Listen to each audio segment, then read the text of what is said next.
What took place next that led you being chosen for On the Lot? Well, once I did this video, they asked for me to come down for an interview in Atlanta. So I went down and met with the producer who did he did a quick little interview, and then he gave me a project. He wanted me to come back and do a short film in 1 week.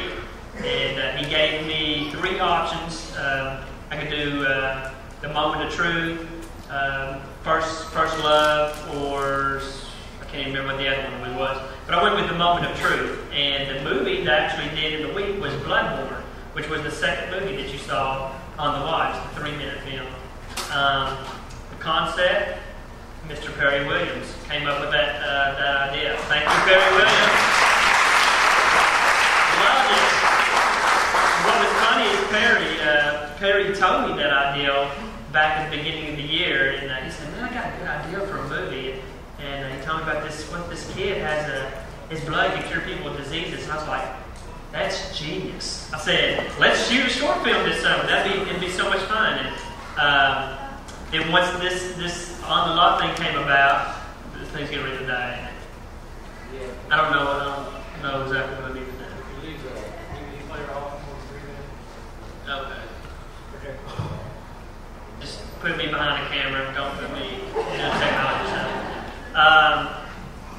But yeah, once I did the interview and they, I had to come up with an idea for a short film, I called him on the way back from Atlanta. I said, "Perry, you know that idea, that concept you came up with? It's like, can we go ahead and shoot that?" And he's like, he was cool with it, and we ran with it. Came back. Perry actually helped me get some of the locations for it. They used Gordon Smith as the doctor from my church, and Brandon, Canada, a good friend of mine, has done some music videos for me before.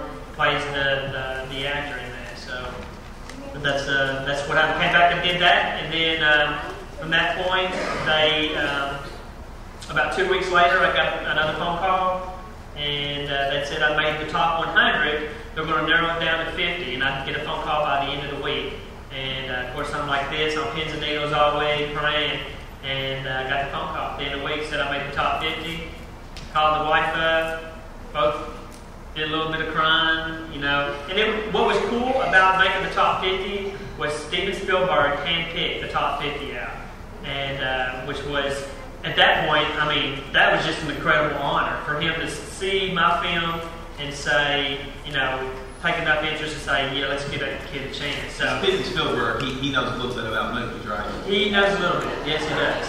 Not as much as you, but you'll teach him. Well, yeah, I got to bring some Kentucky sensibilities very much sit out there. When you did these films, what kind of budget did you get? Out in Hollywood? Out in Hollywood. Well, each film that you see, we didn't find this out until we left because they weren't going to tell us. But each film average cost was $150,000. Yeah. And what were you doing your films for before your about $100. No,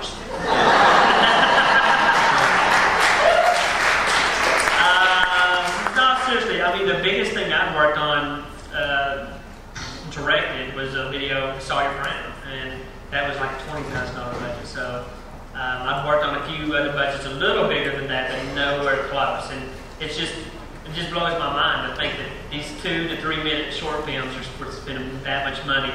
If I would have known that up front, I might not have done as well. But I just had a good time, and I wasn't worried about how much money or spending or anything. So yeah.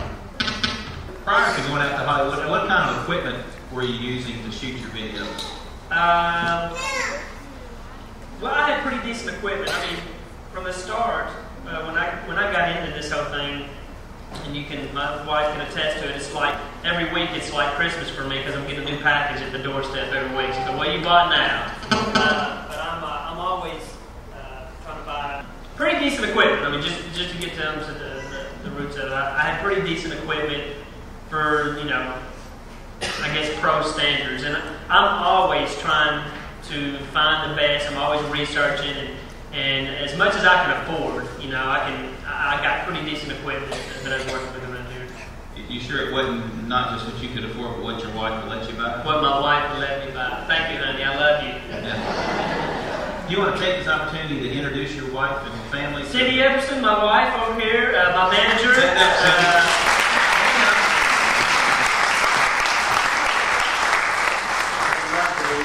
Epperson, and my baby boy Isaiah is running around somewhere, probably crying. And then all my family here from Irvin is out here. Thank you guys for coming. Love you guys. I know you did a lot of volunteers for me. Tell us about how they chose the actors that you all got to work with. The actors, it was kind of funny. We had a main group of troupe, and if you all watched the show every week, you saw the same characters every week, but they were great. A lot of the guys were really well known. There was Tatiana Ali from Fresh Prince of Bel-Air.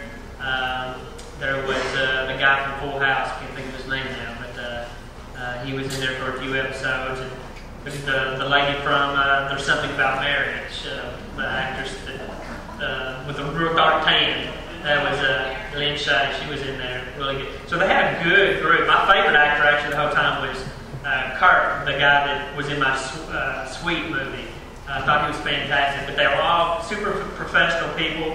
And each week it was tough because we almost had to do paper, rock, scissors to see who was getting who.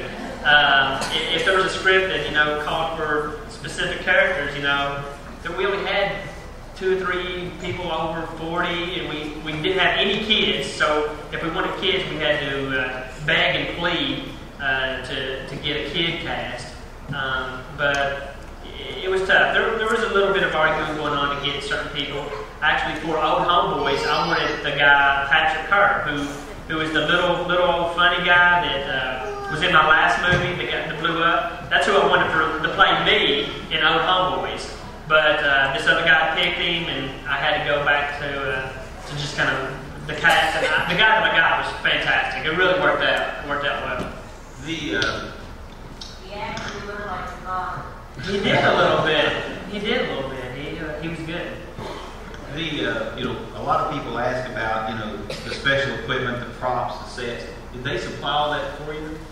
Yes, they did. Did you have to ask for it, or did they just have a big room and say, pick what you want? No, we had to ask. You had to know a little bit about what you were doing going out there and what you would want and ask for. It wasn't just like they'd say, hey, we got these things and you pick it.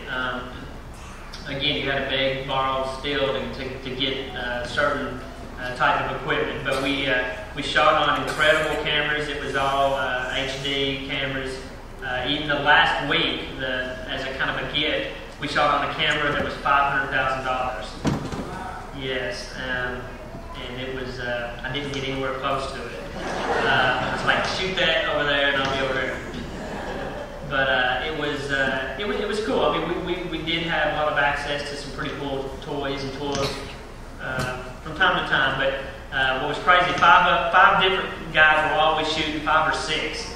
We're always shooting, on different sets, and sometimes if this group was shooting with, a jib or a crane or a specific lens, then I'd have to wait 2 or 3 hours till they're finished with it before I could use it. So, and again, before we get into all this, you all really didn't see, what we had to go through to do some of the stuff. It was grueling. It was a grueling time, but it all worked out. Really well. And